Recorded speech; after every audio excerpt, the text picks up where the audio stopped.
Good morning, Ada Army, Keith at Crypto Bullseye. And we've got different cycles, guys. We've got the market cycle, we've got the business cycle, we've got the alt season cycle, we've got Bitcoin cycle, we've got all different cycles, and they coincide with one thing, guys: the Wall Street cheat sheet. This is the cycle of human emotions. This is what I've added to the Cardano chart so we can identify, we can look at this chart, guys, because you'll see similarities with this chart and nearly every other chart. You go through these times of emotions where you go through panic, capitulation, disbelief. When you're in a bull run, it's hope, euphoria. You go through all these different types of emotions, guys. And when you look at the Cardano chart and you zoom out, you can see it looks exactly the same. So whereabouts are we within the business cycle as far as Cardano is concerned? Should we be concerned about this, the death cross that we've just had on Cardano? Because that death cross is about to turn into a bullish golden cross. And I'm going to show you exactly why, how I'm playing the next Cardano move, how high Cardano can go if it breaks new all-time highs, and where we are in the Cardano cycle. So the first thing we're going to address is the elephant in the room. The elephant in the room is this death cross. The death cross is where the 50 moving average crosses below the 200 moving average.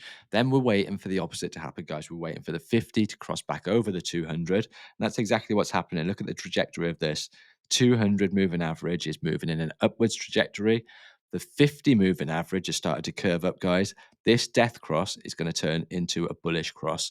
So what does price action need to do in the short term? In the short term, it needs to do one thing. It needs to break through the 200 moving average. It needs to break through this trend line. It needs to hold this area, which was previous resistance, as support. It needs to hold the 200 moving average. Above the 200 moving average, you're bullish, you're putting in higher highs. Then we can start moving towards the $1.32, which is the 38.2% retracement of its previous bull market high in 2021.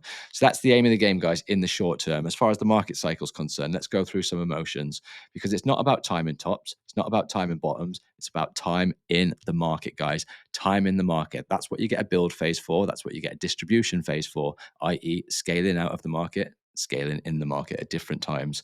So this is the Wall Street cheat sheet, guys. A lot of you would have seen this already, but you go through different types of emotions during different types of the cycle.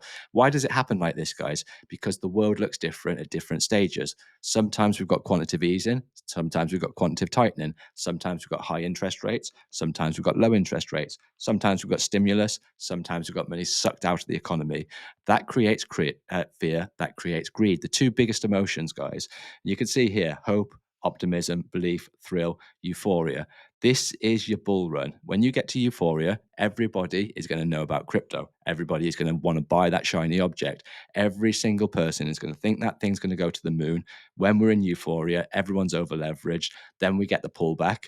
Guess what happens when you get the pullback? People think it's a normal pullback. People think we're going to put in a new high. Then we put in a lower high. That's complacency. Then that creates the bad emotions, guys. Then the fear kicks in, the anxiety, the denial, the panic, the capitulation, the anger, the depression, the disbelief. That's designed to wreck you. That's designed to wreck people. If we jump to the Cardano chart, guys, you can see exactly the same thing. It's uncanny, right? You've got your disbelief, you've got your hope, your optimism, your belief, your thrill, your euphoria. What happens at euphoria? Everybody's buying. People think it's going to come to the moon. You pull back. People think it's going to put in a new high. You put in a lower high. That creates complacency. Then you've got anxiety, denial, panic, anger, depression, disbelief. So this is the bit that we're going to focus on here: anger, depression, disbelief, and hope.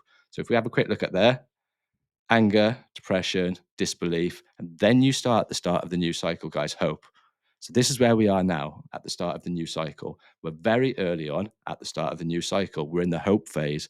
Once we break this $1.32, guys, you're going to see an acceleration to $2 because of the limited amount of price action during this phase. We had complacency, we had anxiety, and guess what? On the back of that, big move to the downside. There was no buildup of price action. That means that once you've dropped this area here, once you break through that area, expect little resistance all the way to $2, which coincidentally, guys, is the 61.8% retracement of its previous all-time high. So is it going to stop there? Probably not, guys. It is going to get a reaction there. So once you break here, guys, that's your first resistance level, your $2. You wait for a pullback. It's likely to put in a higher low. The 50% retracement is where it's likely to pull back. That's $1.64. Then a continuation, a continuation, a continuation to new highs. So that's what I'm looking for, guys. And that's how the market cycles work as far as emotions are concerned. They're designed to make you feel fearful. They're designed to make you feel greedy. And ultimately, guys, we are not the smart money, guys. We're the dumb money. They ultimately want to take our capital from us, because they've got the advantage, because they've got the liquidity to move the market. So the only thing is, guys, you can use them as your flow of money. Follow the flow of money. And if you're following the flow of money, it's a lot easier. So in the short term, guys, we do need to take off that 200 moving average. What I'm going to do is I'm going to stick some Fibonacci retracements on there so we can get an extension, guys, from the swing high all the way to the swing low.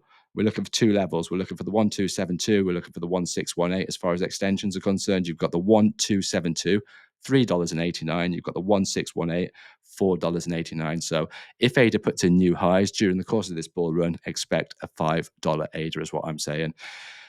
Hope you enjoyed this show, guys. Let me know in the comments what you want me to cover next, and I'll see you in the next one.